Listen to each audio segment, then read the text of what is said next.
Happy New Year. Happy New Year. Happy New Year. It's 2018. You know what that means. It's as bad as 2017. Yeah, so far, and probably for most of it. But here's the hoping. You are listening to a brand new episode of Repeater. And on this episode, we have comedian, actor, podcast host, and writer Maeve Higgins. And our musical guest this time is Bartees and the Strange Fruit. Bartees and his band are from Brooklyn, New York, and they had just put a new album out in December, and it is great. The cover is beautiful, so make sure you go check that out. Yeah, as soon as you're done listening to this episode. But for now, thank you so much for joining us. This is Repeater.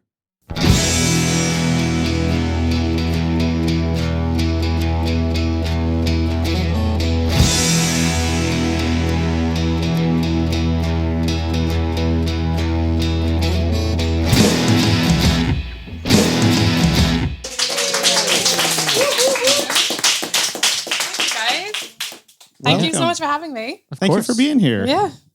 I hope this mic can distort my accent to something you can understand. Oh, it'll be A-okay. Yeah, you can dub me over with it like Texan lady. Ooh, yeah. Here.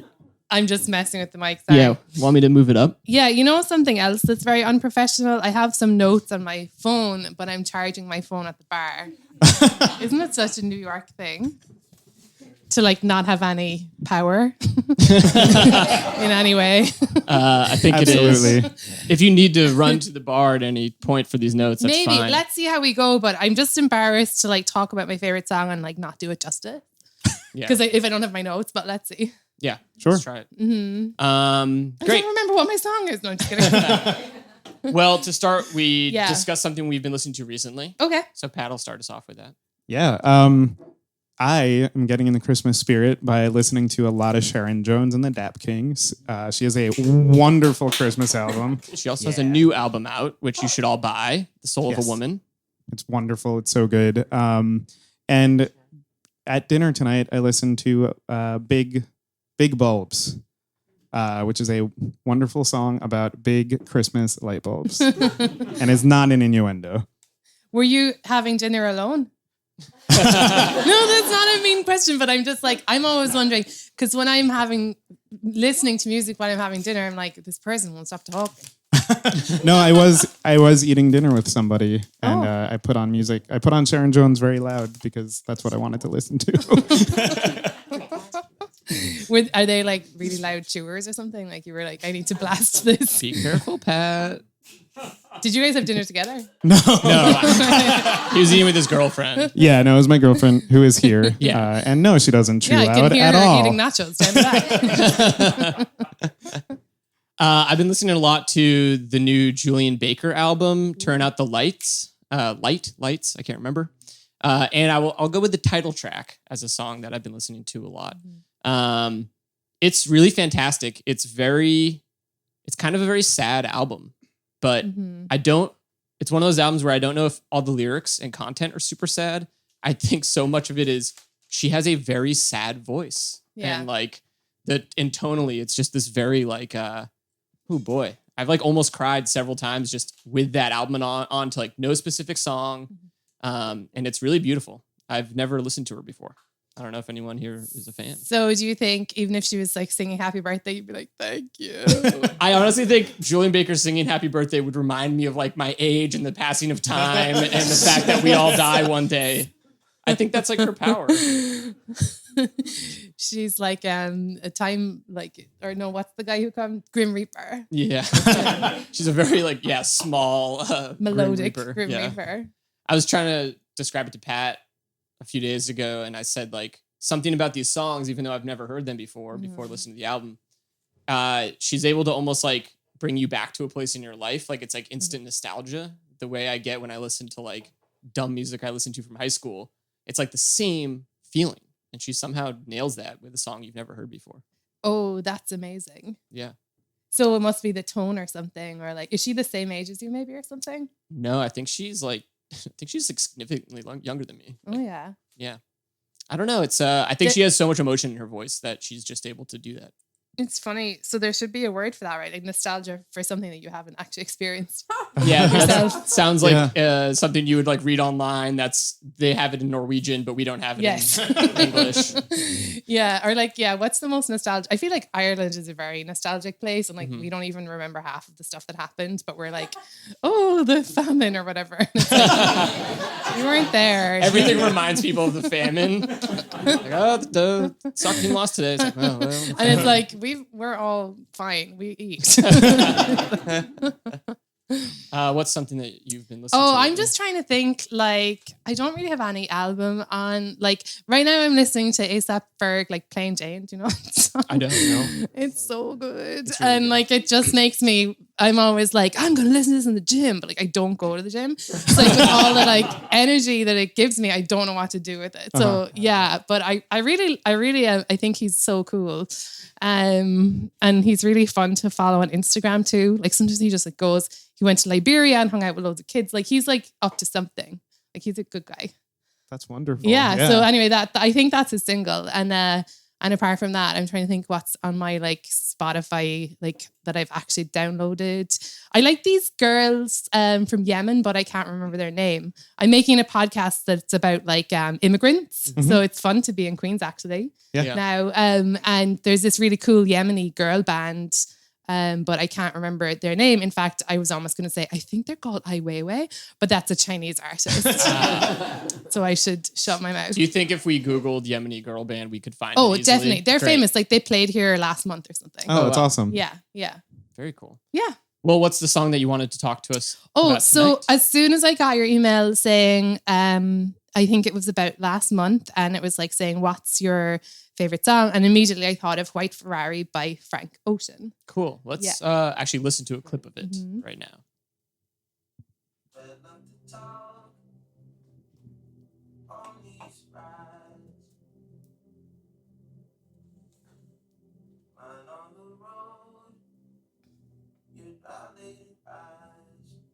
Watch the clouds float, white Ferrari.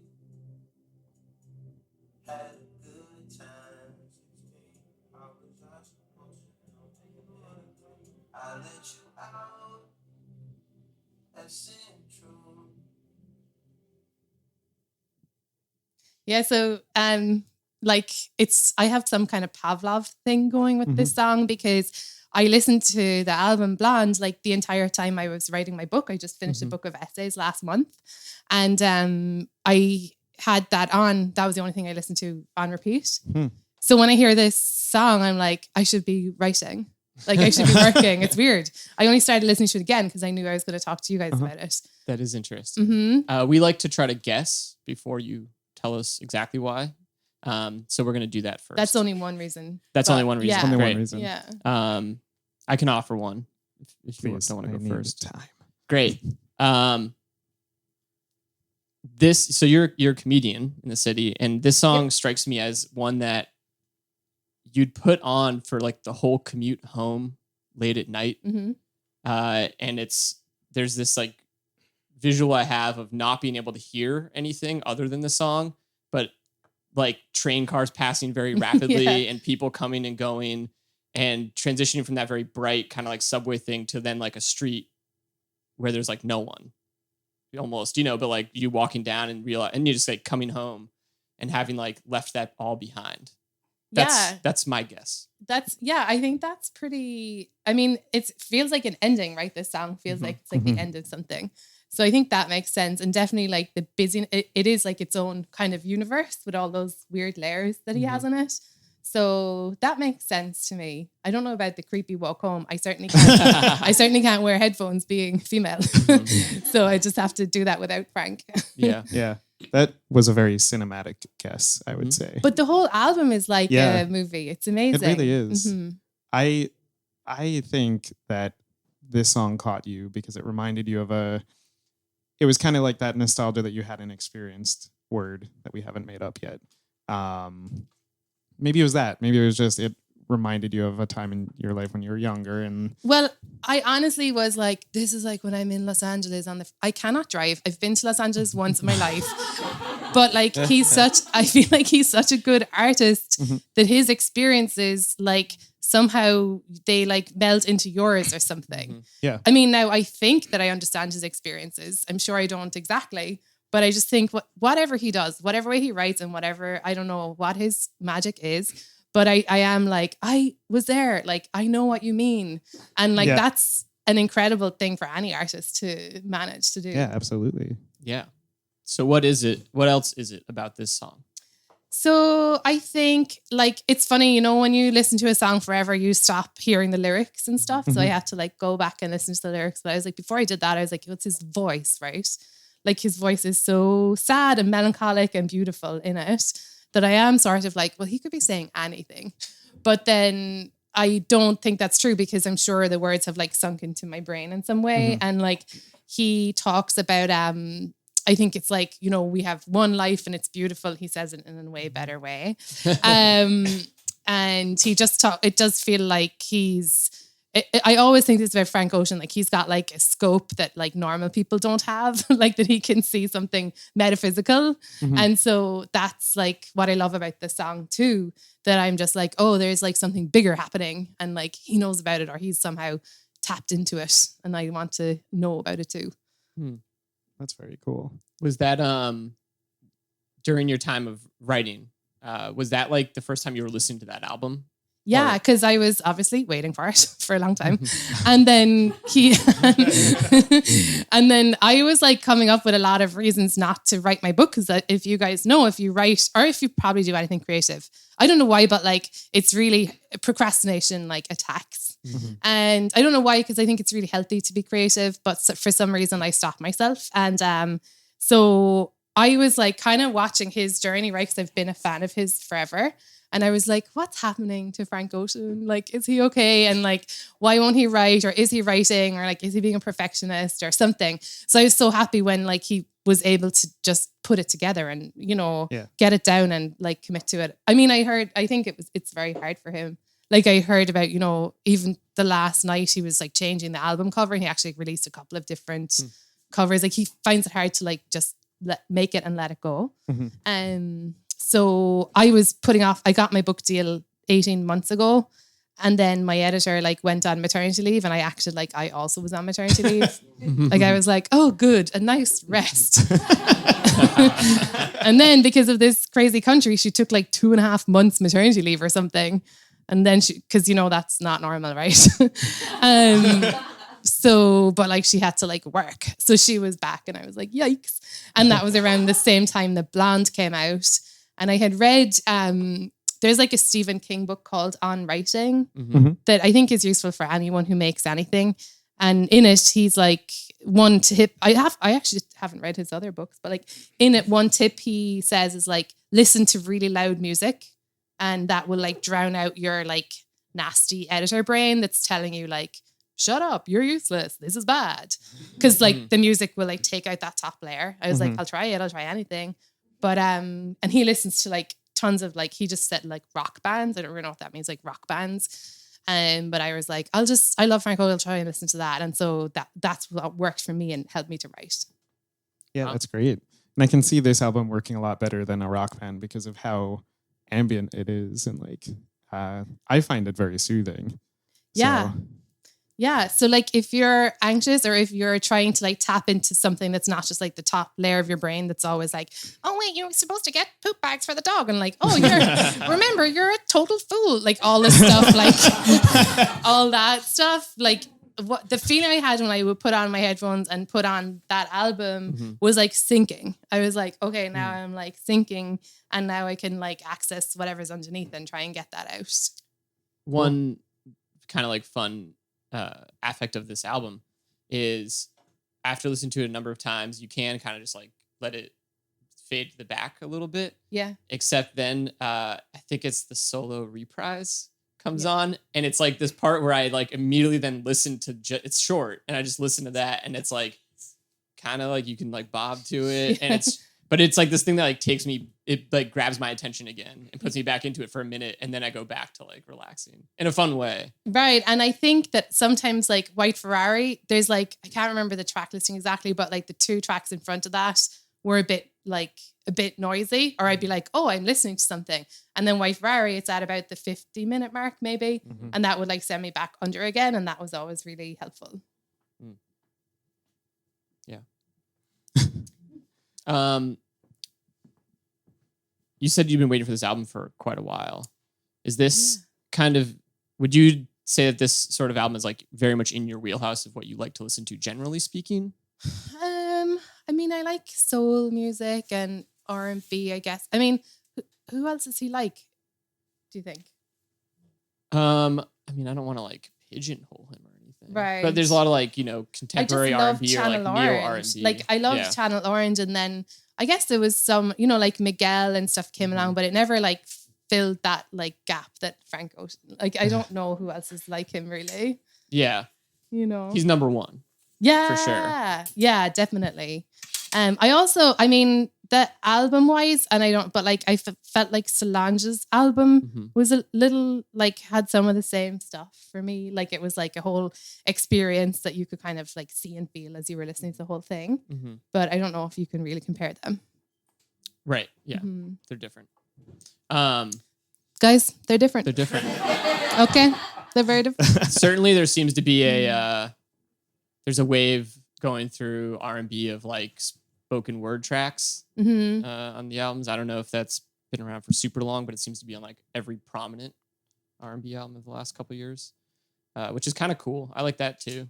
Yeah. Some people I don't think love them, but I kind of I've definitely seen like people being like, okay, thanks for your 3 actual tracks, and then your friends leave it, like whatever. Like, people get head up that like an album isn't what it used to be of like 12 bangers or whatever. But like, I don't care. 12 bangers. That's too many. None of them are bangers if they're all bangers. Like, that's just that's a lot. I can't be banged for a whole 50 minutes. Yeah. You got to take it down somehow. Yeah.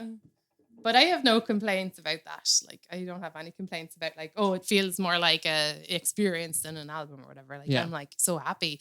And I feel as well like he's such a generous artist. And like, I think some people, I mean, of course, did you know this music is really commercial? But of course people are just like, this will work, whatever. But I feel like with him, he's constantly striving to just be like, what do I mean? And like, how can I tell you what I'm feeling? And that's so noble. Yeah. Do you think listening to this album as you're writing a book influenced you to like, or inspired you to try to write more like that? Or did it like fall back to the point that it was just sort of background noise? And I don't know. Like, I actually can't tell. I was writing my acknowledgements and I was like, saying my research and blah, blah, blah. And I was like, I should thank Frank Ocean, which is like such a grandiose thing of me to be like, hey, buddy, you know what? We're basically peers. And like, I don't know how much like those qualities that I just mentioned about like being honest and authentic and like trying to figure out what I'm feeling and trying to say what that is in the hope of like connecting with other people, or at least like just saying it. Those are things that I really admire about him. And I am sure like I wouldn't listen to like, I'm sure that's what I was also trying to let. So hopefully that will seep into me, and that courage that he has, which is like so exciting, I think. Yeah. People are going to think you guys hang out when they read that. Hey, Frankie Frank, you become an Italian man from Queens when you're hanging out with Frank Ocean. Oh my God. No, I'm sure I was careful about that because like, because that would be such a weird lie to say.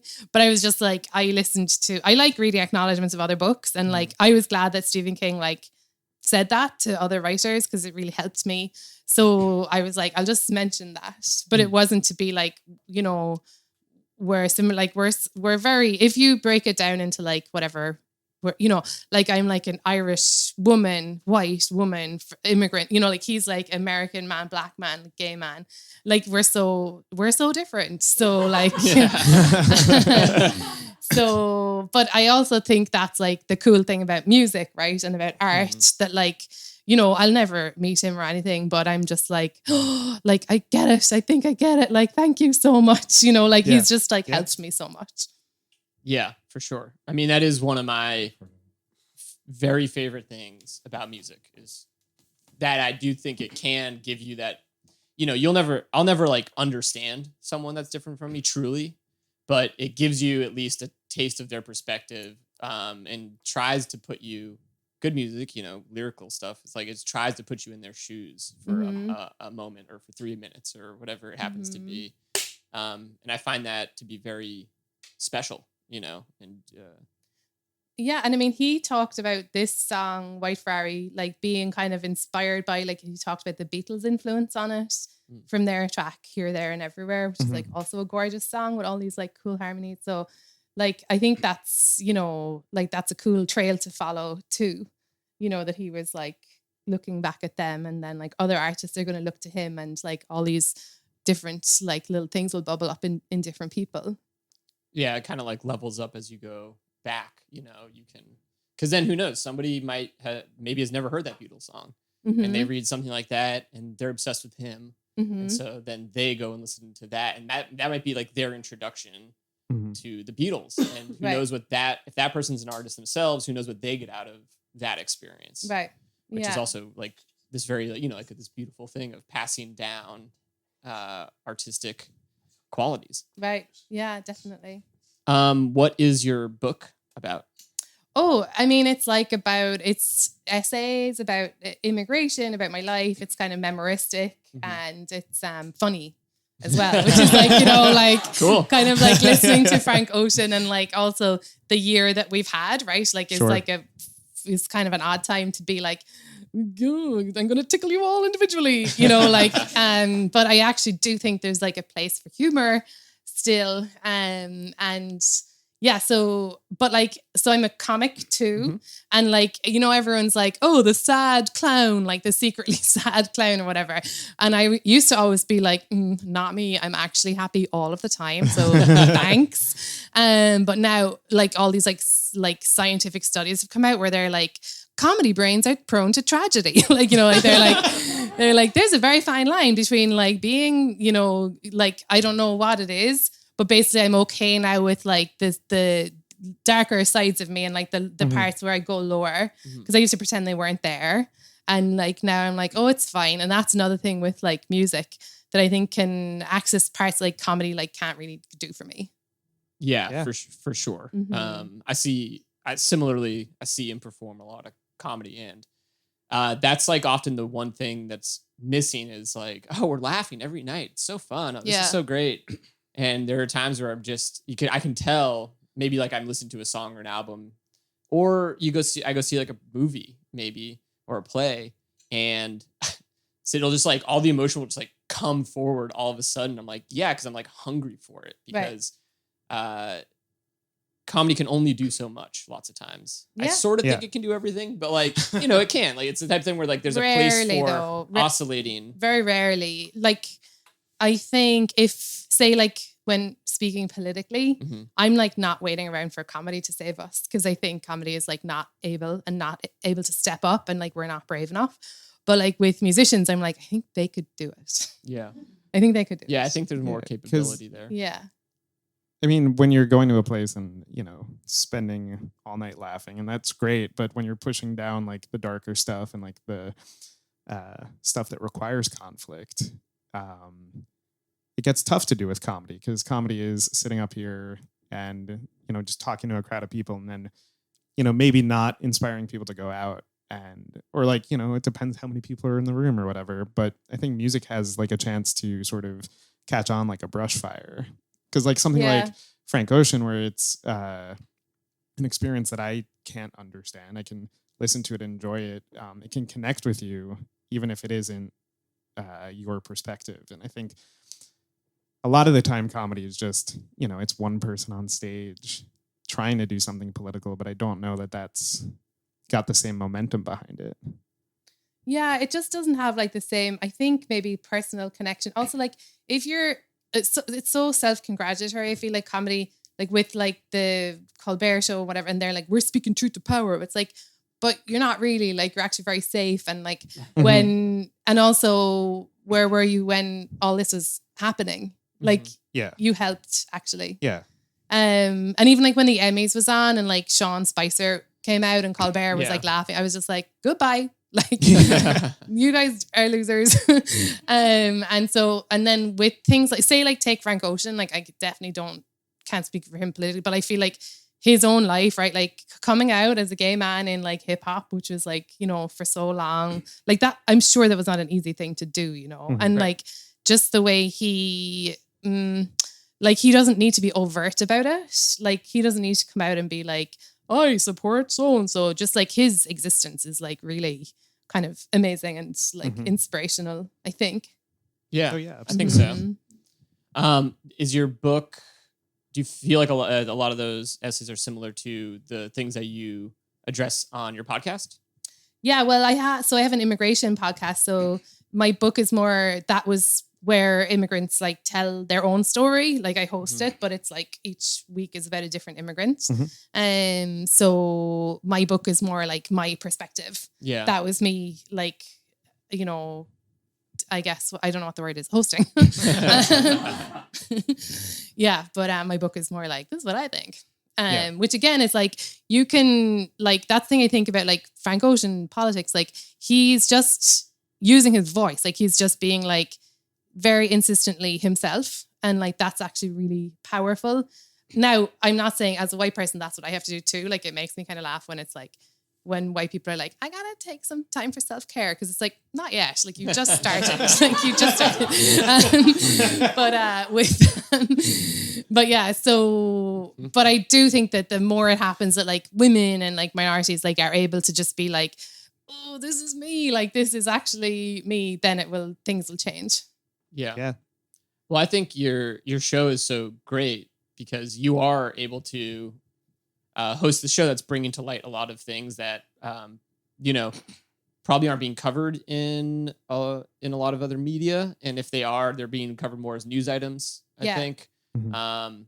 But you're able to get to those personal experiences and put a voice or a face, you know, to people that are coming into this country. And you yourself are one of those people, which I think is really, a lot of it is Americans interviewing immigrants or just like reporting on them without necessarily, you know, without doing the story. Like without necessarily knowing what they're talking about. Yeah.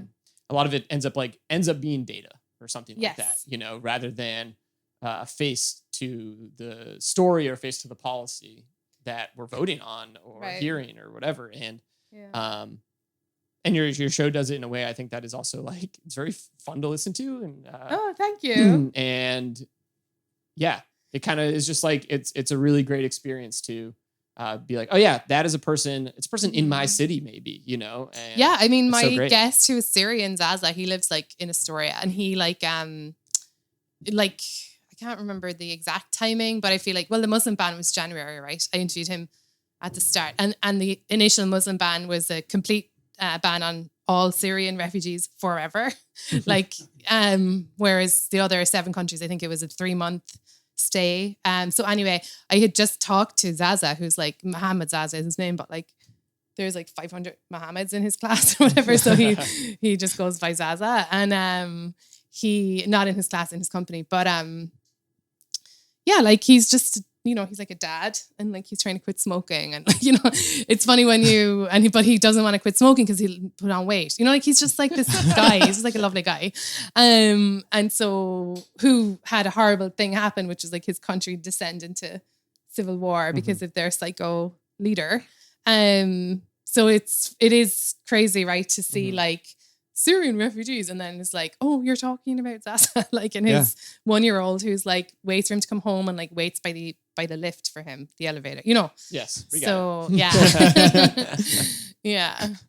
And I actually just listened to an older one, but the Annie Moore episode that you put out, which is about the Irish American immigration experience. So she is the first immigrant through Ellis Island. And it was 125 years ago this year.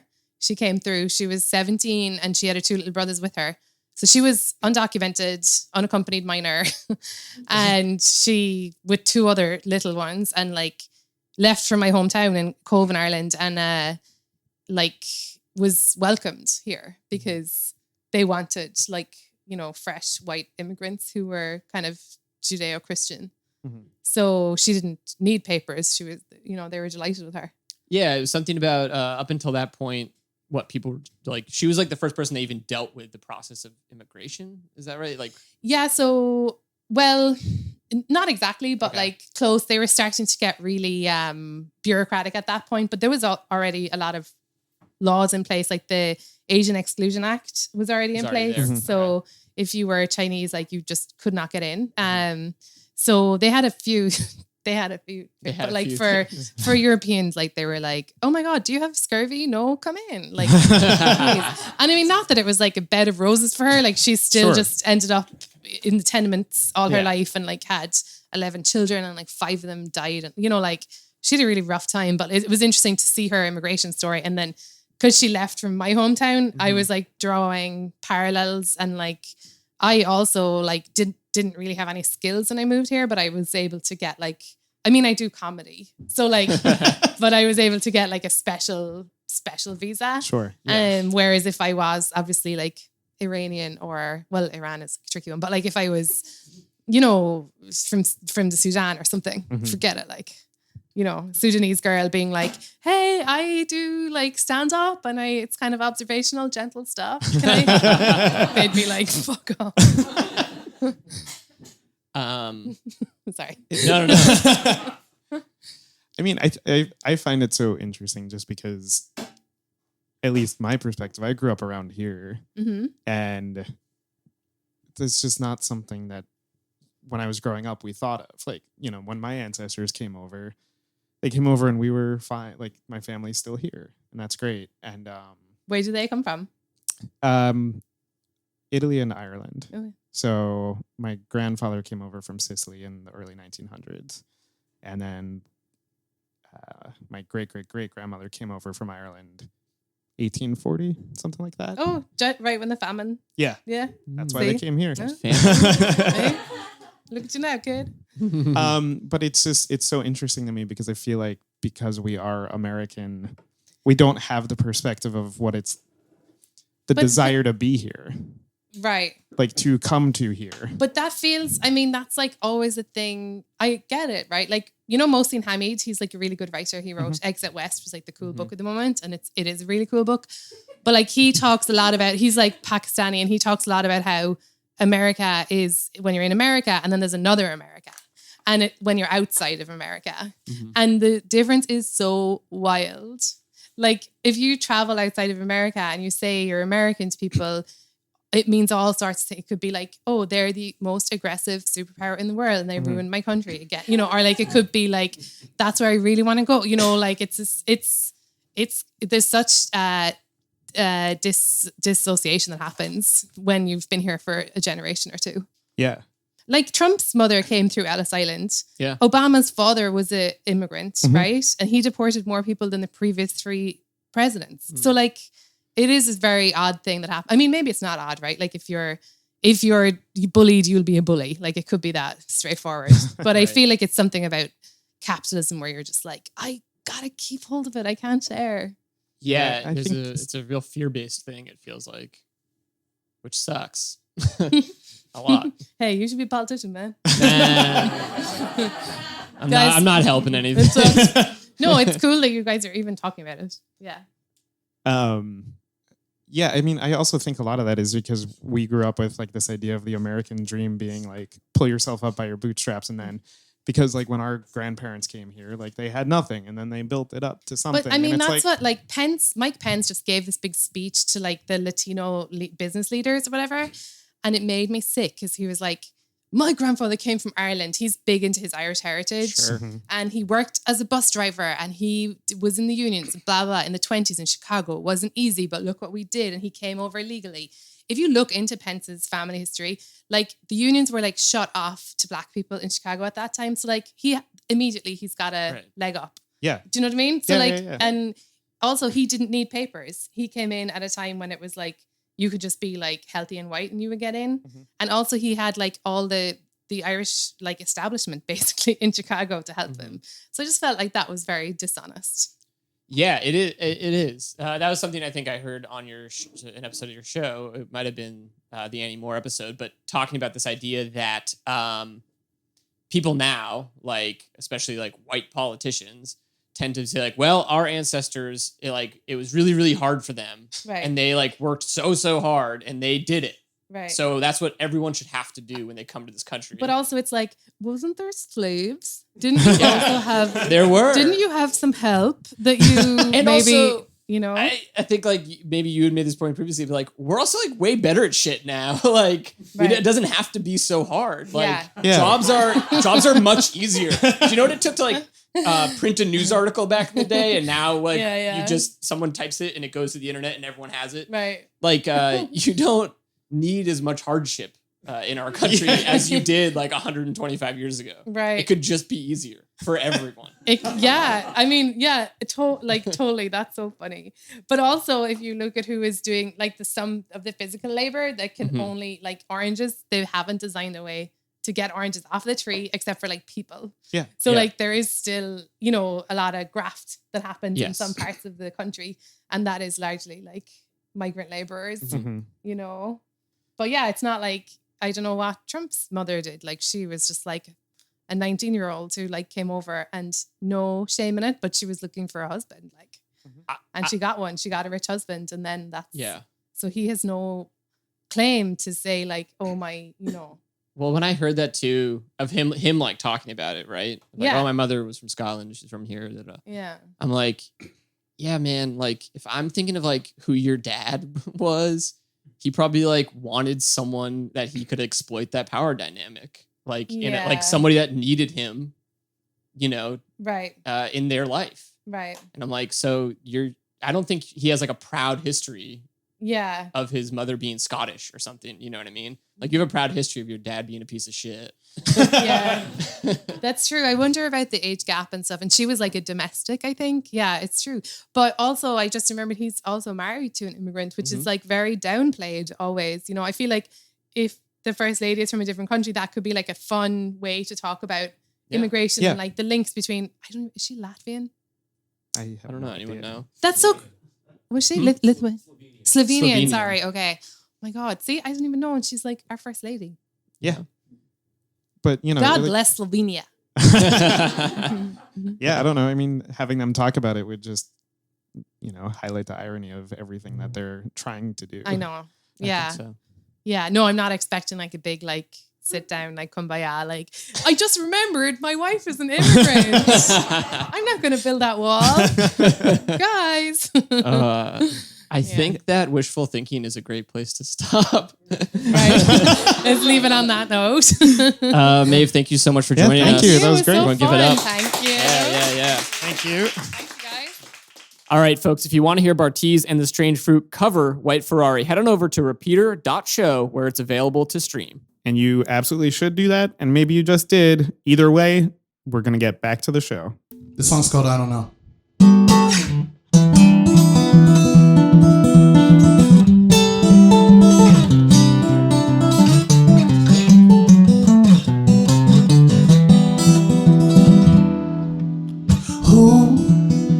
Who's calling? Got me running round, catching fields. And who watching? Got me running round without no wheels.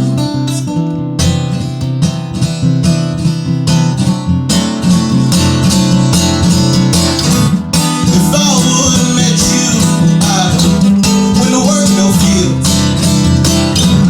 Your lights may stay on, but by your soldier still. How come it seems like we'll never build? I've been sleeping with lights on for weeks, and I see ghosts still. And I don't know why, I don't know why love. I don't know why love is hard. By end of the week, I need pick-me-ups, wagon wheels, cut, heart's been sealed. How's it feel when a winding road runs on? I'm for real, it's hard when you get grown. If I would've met you, I wouldn't have worked no fields. The lights they stay on, but am I your soldier still? How come it seems like we'll never build? I've been drinking and hoping that someone will come round soon. I don't know where to go. I've been holding to my own and begging my people to pull me out this hole. I don't want no one, I want a place to stay, somewhere to eat, in a place that's home. And I don't know why, love. I don't know why love you. I don't know why it's so hard.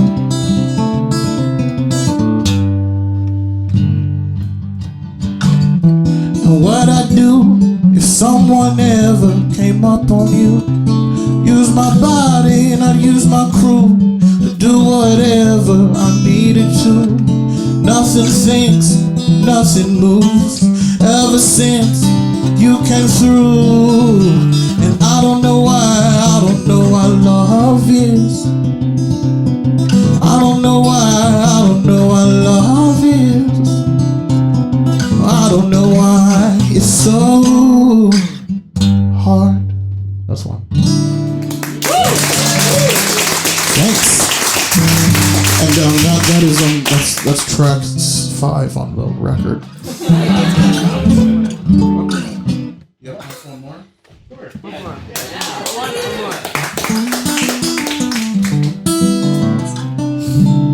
This song's called Midtown. I work in Midtown. It's trash. But we're out here. Queens is kind of dope. Okay, I'll play the song. Some of y'all might know this song.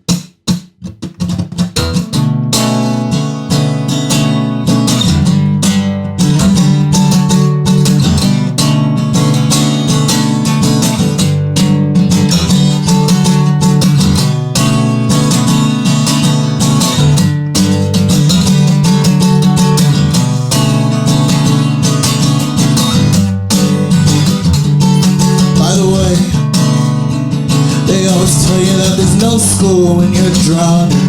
Didn't want to say this, but I'm crowning anyone who gives you pain. By the way,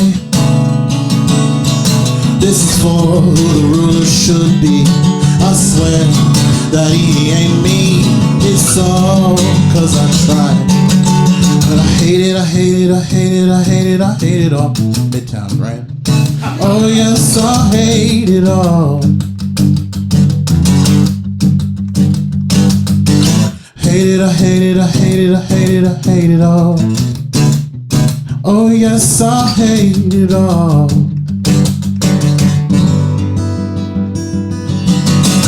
What's a grown man saying to the way of the world? If I can't take it no more, if I can't take it, what's a grown man saying to the way of the world? If I can't take it no more, if I won't take it up.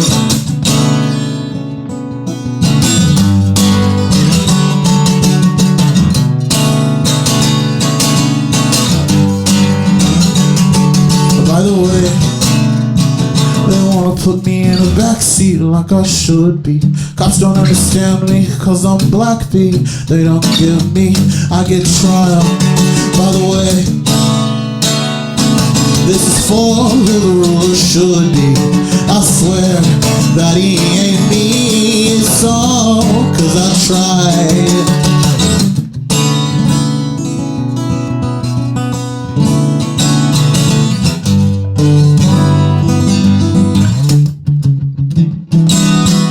What gets you off? I'm waiting on a bottle. It's the only thing that comes down when you're gone. If I don't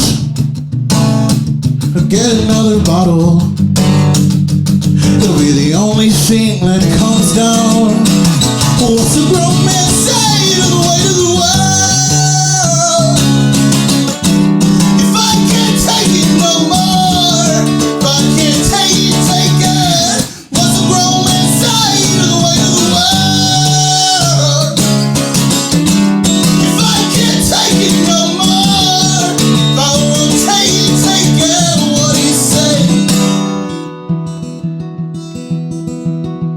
What do you say? What do you say? What do you say?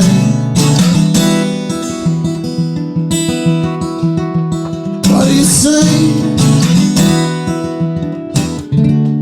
Thanks.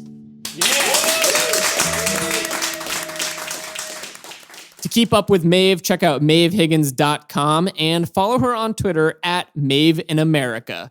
Oh yeah, also subscribe to her podcast, Maeve in America. It's all about personal immigration stories, and it is excellent. It's so good. And you know what else is so good? Bartees' new album, which came out last month, and you should go buy it. You can also keep up with Bartees on Twitter at Bartees_. So that's BARTEES_ or at bartsfruit.com. Oh boy, that was really cool. I'm so happy that Maeve brought White Ferrari to the show. I think it's one of the first contemporary R&B songs we've had on the show, especially with a musician. Yeah, and Bartees really nailed it. It was wonderful to hear such an atmospheric song done live. Oh yeah, it was cool, so cool. And his original songs were also a lot of fun. Absolutely. I mean, going from one song where he had his friend Justin backing him to another song where it was just Bartees and his guitar was incredible. Yeah. We've already said it, but we do think Maeve's podcast, Maeve in America, is fantastic. We are so excited to have her on the show because, you know, she's someone that we look up to in the podcasting world. Yeah, and really go subscribe. I'm a huge fan of that show, and I felt very lucky to get to talk to her about it. Folks, you just got to check it out. And after you do that, hey, subscribe to our podcast if you haven't already, and give us a nice review if you're so inclined. Until next time, hit repeat.